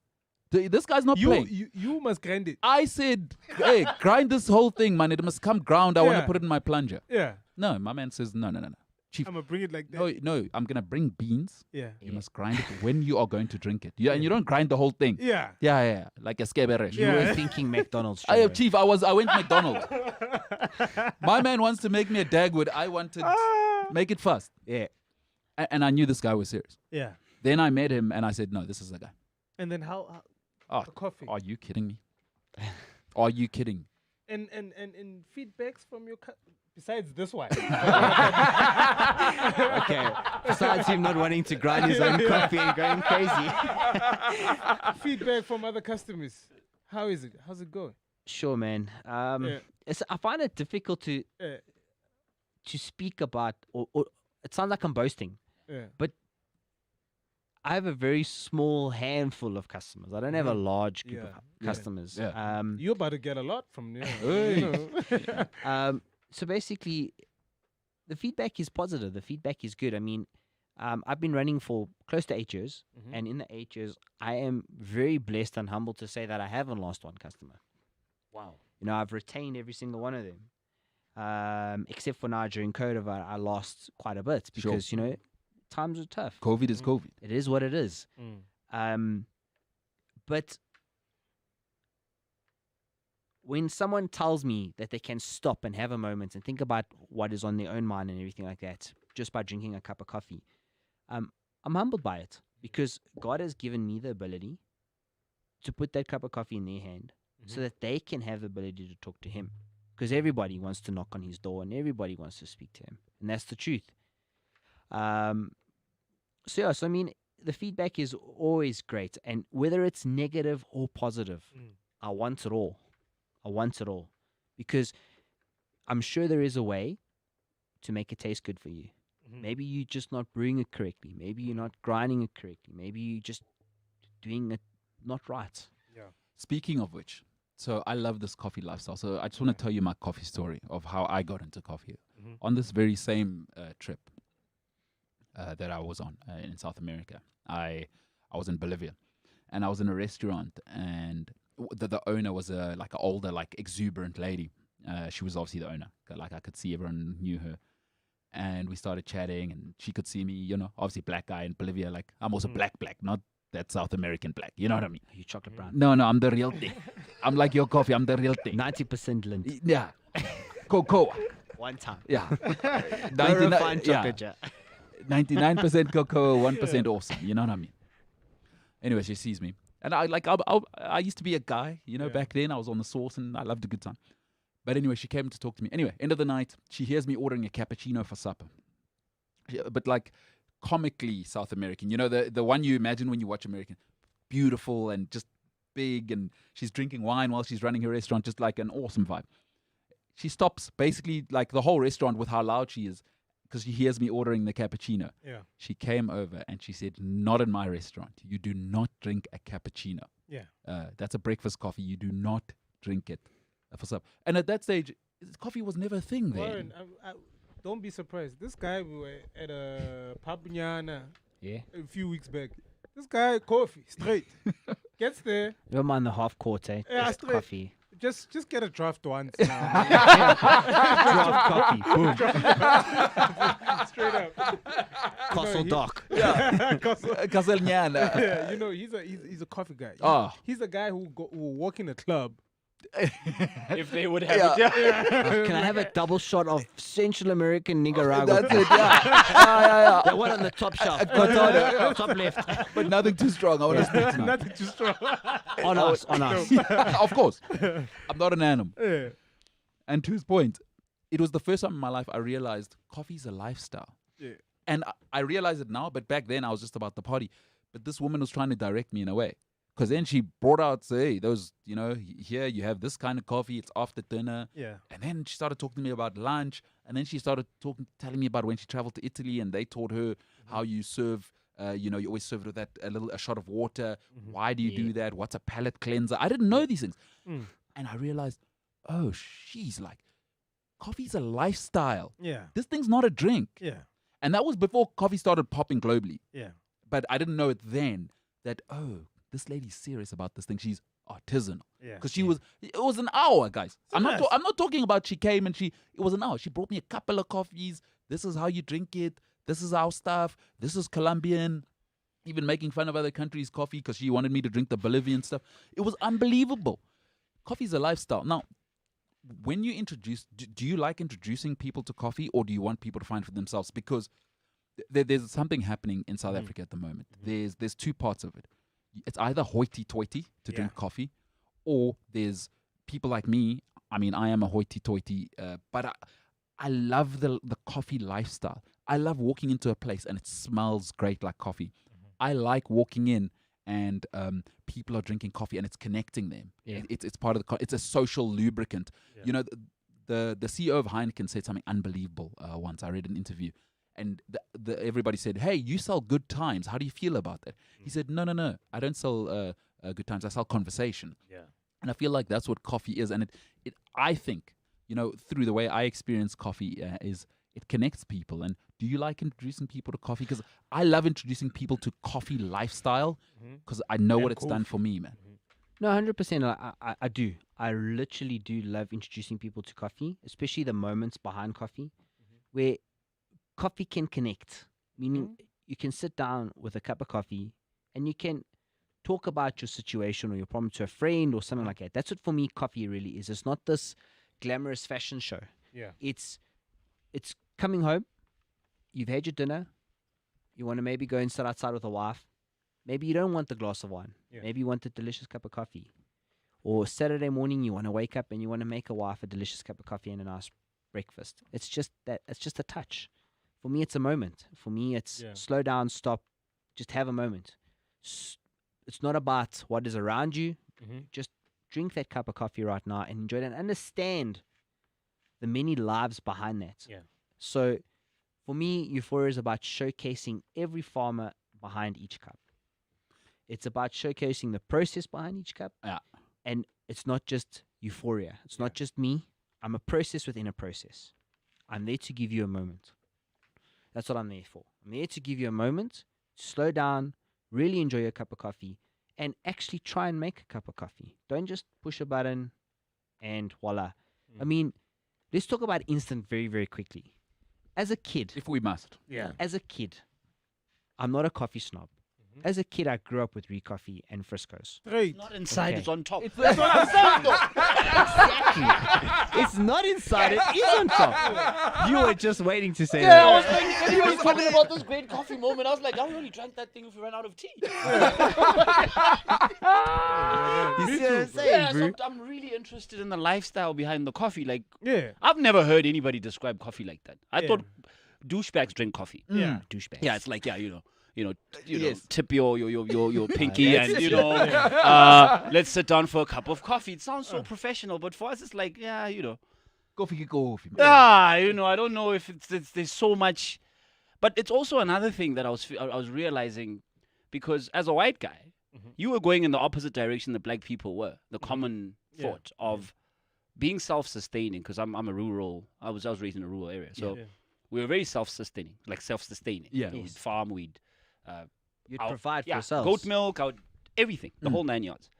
You get to the suburbs, where it's a new infiltration of black people, let's say, Yeah. culture Yeah. clashing. And all of a sudden, they want everything else that the white people have. Like, I don't want to go farm anymore. I also want to drive out in a nice little garage without having to. And it's the other way around Yes. altogether. And I think I was caught up in that kind of whirlwind because I don't see anything that deep, especially things like coffee. I'm sure there's a story to tea as well. There's a story to 100%. everything. But there's just this thing about me where I'm like, I don't understand what it is about me. I can't recognize the depth in coffee. Like, Yeah. where am I missing my please believe in something type of attitude? Or because I do believe we don't have those moments anymore where people really do something because they really believe in it. Yeah. Has something to do with the shortcuts and everything else we were talking about. But coffee. Yeah. You guys, you remember my frame of reference. It's Yeah. not inside, it's on top. Oh, We have to, from there, stitch it all the way Yeah. for me to say, why don't I need another bag. How did it start for you? How did you, I'm sure you had a similar kind of, Yeah, I mean, definitely. I mean, we'll touch on that now. So, like, instant coffee, Recoffee. Yeah. That's how it all started. So, on a Sunday afternoon, we would have our uncles over, and, we would be in the kitchen. Small little cup. This was called Poor Man's Espresso Boy, Yeah. but it was delicious. Poor man's express. You would take a teaspoon of sugar, and you take two heaped spoons of Recoffee Yeah. and a touch of water, and you would mix the hell out of that thing. And we would mix, until it would turn this delicious caramel color on the inside, like a caramel color, like real caramel, like phenomenally. You'd smell it, it would be like, what? And you, by the end of it, your arm would be huge. You didn't need no gym contract, no nothing. Nothing. Your arm would be thick. You put that cup down, and you say, okay, another 10 more to go. But when you added that hot water Yeah. to that small little cup and it made that foam on top, you're like screaming, yes, bro, this is like epic. And that's where that love kind of started, where if you put effort into something even instant, okay, because let's just face it, Recoffee had its place and it has its place. Sure. It's the truth. It has its place. Yeah. Okay. But when you put that amount of effort and you make it properly, it's epic. I Yeah. can't deny it. It is epic. But then how it got me to the next level is when I was working at Burgerland, the Roadhouse, is my boss had an espresso machine. Yeah. And this espresso machine had a steam one and everything. Now, steam one is where you would make and froth milk and wada. Yeah. And I would skim, why aren't we using this thing? No, we only use it to make espresso for when my father-in-law comes. I'm like, okay, Oh. cool. So yeah, I learned how to make espresso, real deal. Not yet, but it was ground coffee already. We had no grind or anything like that. But I just made espresso. Whenever I saw his car pull up, it was the first thing. As soon as he got to the gate, there it was, cup done, everything was done. Glass of water, everything was done. So is this when you were 16, 17? Yeah, 100%. So now, hey, the boss is coming. Special coffee. Yeah, 100%. Interesting, Boss interesting, is coming with interesting. his, with his father-in-law, whatever, family. Yes. You whip it out. You know what I mean? You whip it out. And that was important. That was highly important. That was like a welcoming drink. It was like, have an espresso with me. It wasn't a lifestyle. It was actually a welcoming drink. Let's sit down. Let's have a cup of coffee. It's like at night people would say, sit down with me. It's like having a braai. Tuscany. Hey guys, have a Castle Light, have a Heineken, have Yeah. whatever it is that you want to drink. It's that kind of a vibe. It's just in the morning or afternoon. You want an espresso? Yeah, sit down, have an espresso, talk a little bit of stuff with your friends. That kind of a vibe. What coffee shops represented back then, for me, was important. It was about a moment. Yeah. You would go and sit at a coffee shop, and it wasn't for the Wi-Fi. Yeah. It was. You know what I mean? It wasn't for the Wi-Fi. It was to meet a friend because you couldn't phone her on her cell phone. Sure. You know what I mean? You had to look in the yellow pages. That Yeah, kind of a let's meet at vibe. this time, yeah. It's let me meet you at this time or that time. That coffee conversation was hectic. I mean, I'll never forget Seattle Coffee. Yeah. One of my favorite places to go back then. You would go, you'd walk in there would be no Wi-Fi, there would be nothing. And back then, Seattle Coffee was part of the exclusive books. They were part of the I actual remember that. stores. I remember And that. you would go in there and you'd sit and people would talk and you would actually see relationships being worked on or relationships being formed Yeah. in there. Yeah. So it wasn't a lifestyle. Yes, yes. It was actually like Like a social it was catalyst. I don't know if that's the right word. to Yeah, use, yeah, but yeah. No, Yeah. I I'm not that googled it smart. earlier. Oh, I okay, googled cool. it earlier. I wouldn't know. But I mean, what it represented was epic. It was awesome. It was people getting together, having a cup of coffee, having a treat, that kind of vibe. That was awesome. There was something there. there was Mbulelo, something- now yeah. this is your job to make us experience what he's talking Oh, about. it's gonna happen. Since Yeah. you, I agree. yeah, Are you going to crush it from scratch before we Oh drink no, as well? that's a given. Yeah, Uh, please, Crush man. it. Crush it. yeah. Crush Oh, it. grind. KFC crushes. Yeah, No, yeah, but yeah. I've been crushing for a while, you know? I get you. I get you. So that's basically it. I And mean, so the boss is seeing, and that's where it started. Hey? started, and then back then milk was milk. What the hell? Yeah. No. Milk was instant. Milk was instant coffee. Yeah. It was instant coffee. No milk on an espresso. Or you add a yeah, cappuccino. straight or coffee. Straight. It was like one thick shot. It looked like tar. Yeah, And I was like, what the hell are you oaks drinking? Yeah. And one day I started tasting. I was like, nah, this doesn't taste like her. Yeah. Not a chance. Why doesn't it taste like it smells? Yeah. And with my love of food and making sure that I wanted to taste what it smelled like. So as the years went on, I just got deeper and deeper into coffee and still doing my food thing and just continuing and understanding flavors and understanding Mm. that food and coffee is just more than what it is. Wait, while you're at the It's a burger house, gift. you're working on this thing now. Yeah, I'm working on so many things, But man. where are you Yes. seeing these beans? Where are you seeing other So I stuff? Are don't you have reading beans about or it? anything. Yeah, just reading. Like, you just recall food yeah, pose. reading and those kind of stuff. Yeah. I So mean, what, reading about different types of beans, just where top they're beans, from? where Yeah. they're from. 90% of what we had back then was obviously imports. Sure. Yeah, We yeah, didn't have yeah. local roasters back then. I think. Yeah. I'm naive to say that, but I mean, I don't know of any Yeah. that way. And then as life got on and on and on and on and on, then finally we started seeing roasters, and then you could go and taste this bean and that bean and this bean and that bean and understand what it actually was all about. And yeah. Man, you see, it's a whole different thing, dude. And to me, A different world. it is a different world. Yeah. And for me, I think there's so many people I would never have met if it wasn't for coffee. Mm. I've got two great relationships now all because I was into coffee in Cape Town. I was living in Cape Town for 4 years, and I was like, I'm also the guy where I love experiencing new coffee. Yeah. And these two relationships started just because I wanted to go to the coffee shop by myself, Yeah. and the barista, Zim dude, Yeah. banging. Yeah. Because I'm not a loyal person. Yeah. You make me a crap cup of coffee, I'm Yeah. not coming back. Yeah. That's such a eye of the book. I'm gone. I'm not loyal. I am gone. I am gone. Ambu. Bro. Serious. I'm gone. That's why I'm single, Chief. I can't. Hey, bro, I'm not no. loyal. I am not loyal. You make me a Yeah. crap cup of coffee? No, thank you. I Yeah. love coffee too much. Anyway, two great relationships. Because I was going because I love the coffee. Yeah. I love my lifestyle. I want to be in a place that smells like coffee. Mhm. And this one particular coffee shop in Cape Town, the vibe was right, and the baristas were banging, and the machines were perfectly calibrated all the time. Never had a single. And anyway, I met these two people, and now we're unbelievably. In fact, one helped me make a documentary. Oh, awesome. Paid for one of my documentaries. Yeah. We met at a coffee shop. Yeah. Coffee. I mean, that documentary changed my life. Yeah. When I made it, and again, this is Because another of coffee. because it's because of beans, crushed. Can we say it's crushed because beans. of coffee, or can we say it's because of the marvels that have been put on our earth Look, Yeah. that has given us that ability? I You know what agree. mean? Yeah.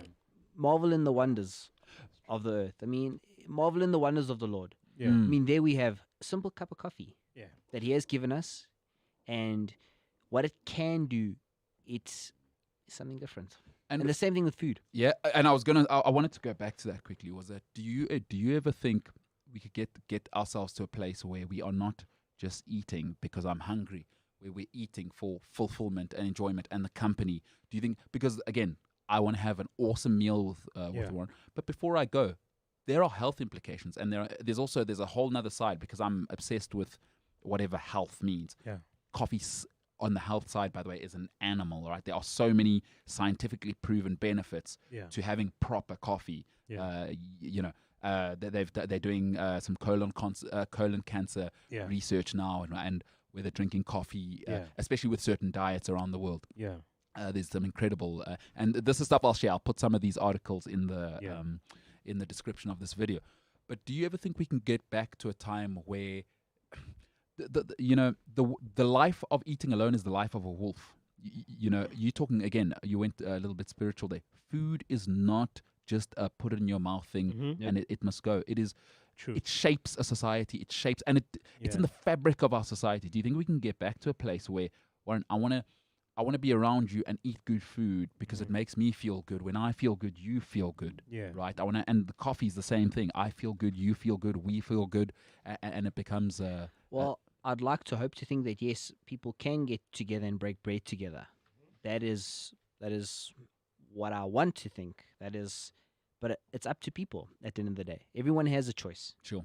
And everyone unfortunately lives in a very fast-paced life, Right now. and they want the convenience of all that stuff, and to have it instant, and to have it at a click of a button, and things like that. So it is becoming. I mean, if you look at a traditional family, I'm sure all of us here can say that some of the best meals you had were around your table with your own family. Yeah. That doesn't happen anymore. It happens in front of Netflix, Yeah. where no one is asked. You don't ask your daughter or your child, or Yeah. how was school today, or how was this today, or Ish. there is no conversation. Netflix. I mean, it's unfortunate, Yeah. but I think because the way the world is, Yeah. it might be a difficult one to wish for. To say that, yeah, I think it's going to happen. I mean, if you look at even a tomato is perfectly grown. Now, I get irritated, highly irritated. And I will not deny this. I get highly irritated and I get cross about it. If someone takes a tomato and doesn't give it the respect that it deserves, Mhm. first and foremost, it was grown to sustain you. Now you take tomato and you add tomato sauce and you add this and you add that and you add this. But little did you know that a tomato, eaten at its perfect time, Yeah. when it's picked, can give you an explosion of flavor in your mouth. It can actually taste so freaking What's amazing. the perfect time? You know what I mean? It's Yeah. the truth. I mean, did you guys ever grow up eating a tomato with just Yep. salt? Yeah. Yes. Yeah. I mean, it was like, Oh my man. Absolutely. yeah, it's like, Even now. you know what I mean? I mean, I don't even even know how I take stopped. bread, hot bread. Yeah. Yeah. Brew, it's like, Yeah, hot. Yes, hot. Hot bakery loaf, bread. yeah. Hot loaf. Guys, this is foreign to Mbulelo. You know, Oh yeah, can This is foreign.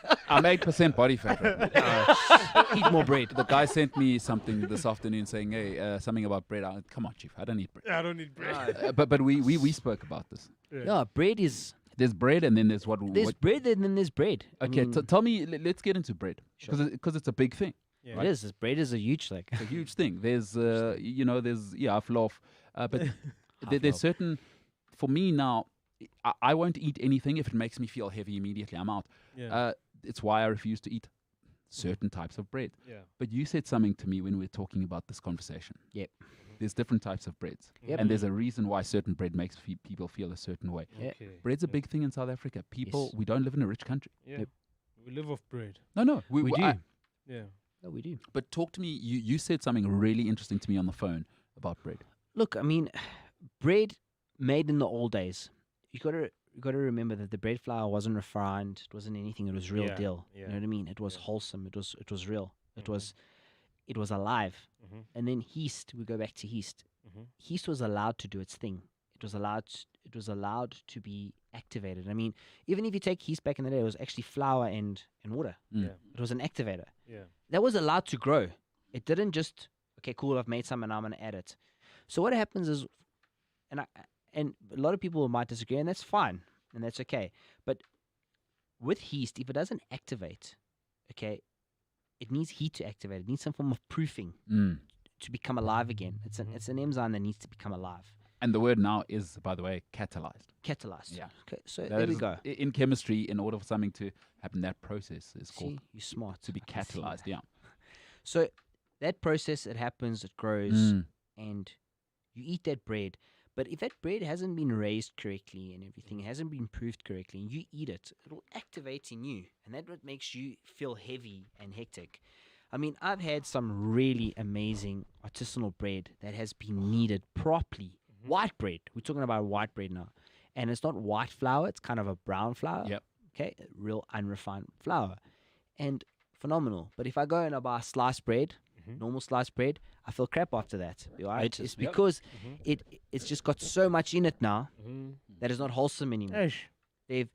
They're just trying to get it out with as less possible. So no, is bread bad for you? Not at all. It's how it's made that is bad for you. McDonald's vibes. Yeah. Everything is just process. McDonald's It's, vibes. it's that simple. I mean, you can't say eating Viennas are bad for you. If We you're still love having you, crappy McDonald's. Viennas. We still love you, but like, yeah. No, but again, for me, it's and I'm a bachelor, so I'm a bit hypocritical in this sense because I know when I eat with my mom and I eat with my friends and I have coffee with or just I'm around my friends, I feel better. There's something in psychology called the Pygmalion effect, and this Pygmalion effect says if I see you, all right, and I have expectations for you, right, but I have to feel good about myself.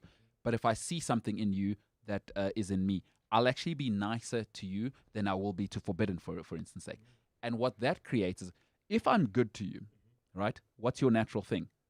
You're going to be good Yeah, to me. 100%. Oh, okay, wait. When I do this person is good to me. All right, let me keep being good to them. And so the Pygmalion effect is that loop that happens. Oh, okay, I treat this person in a certain type of way. They respond positively to that because I've seen something in them.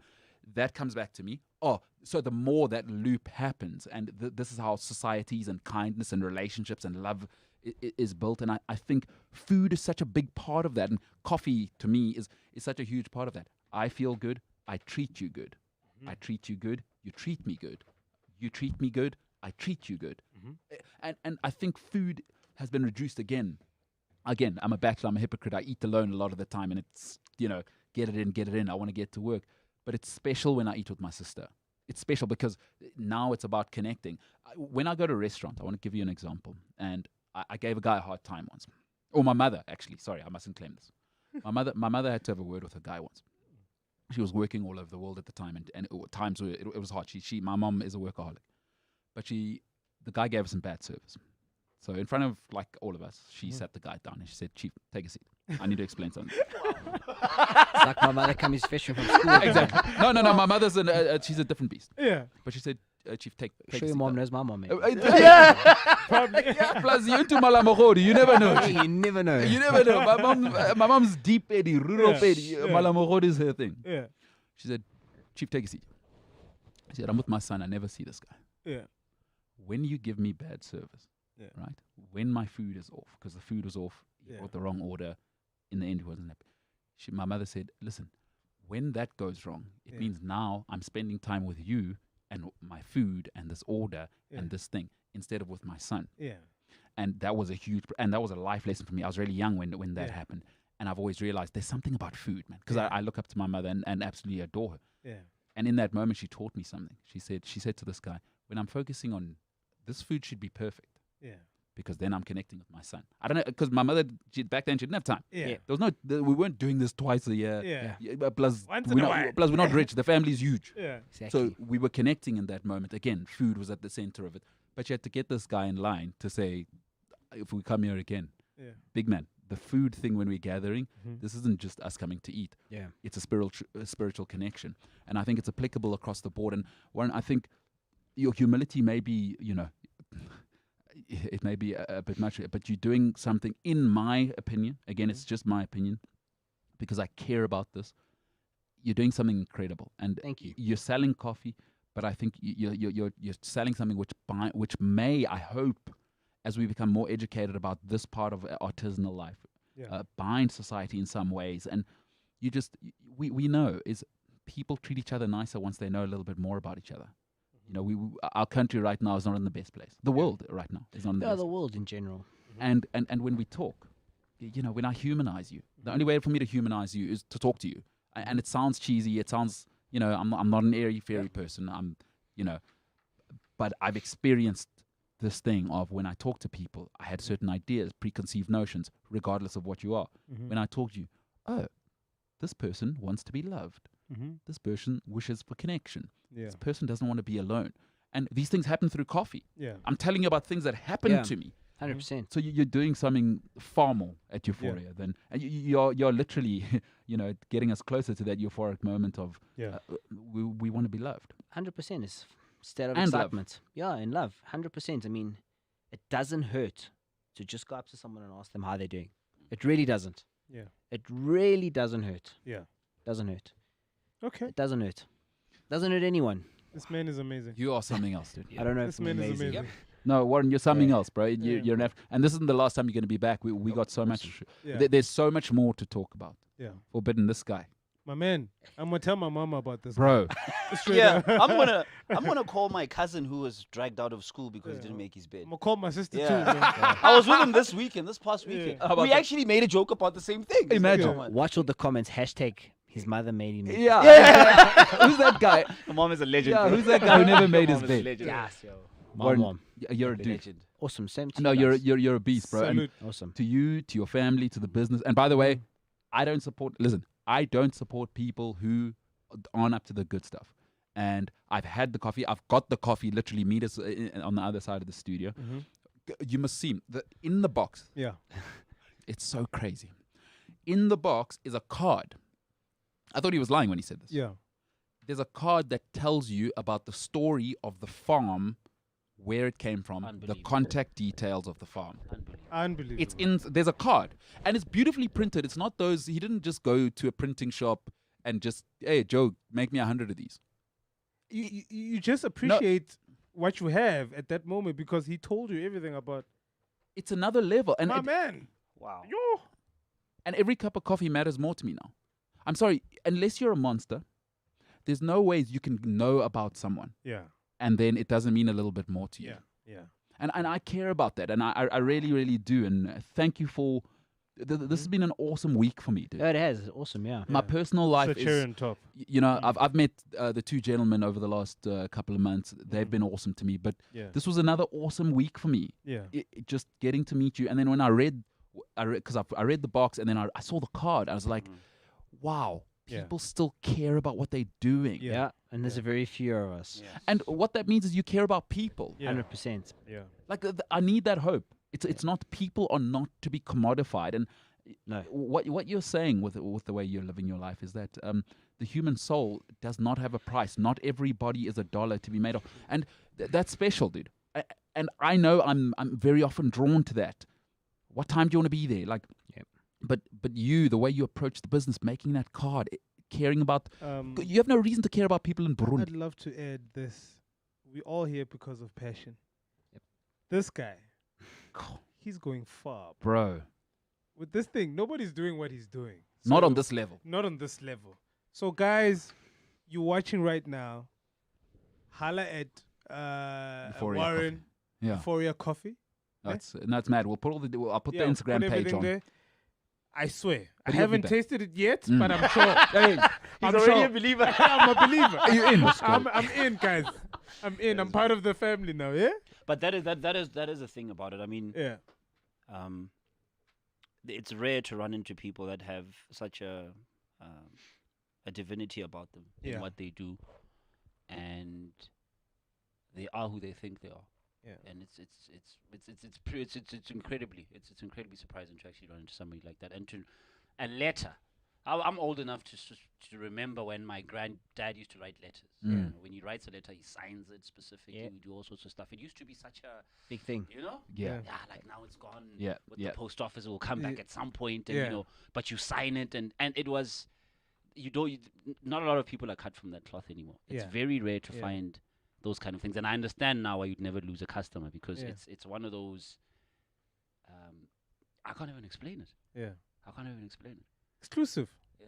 It's When I find the word for It's it, old I'll say. school. Yeah, it's old school Euphoria. exclusive. It's Yeah. old school. Yeah, it's It is euphoria. euphoria. Yeah. Yeah, it is On that euphoria. note, you're Yes. a banger. You're a guy. Awesome, guys. This has been really epic. Yeah. Really Warren epic. Familiar. Thank you. My guy. Salute.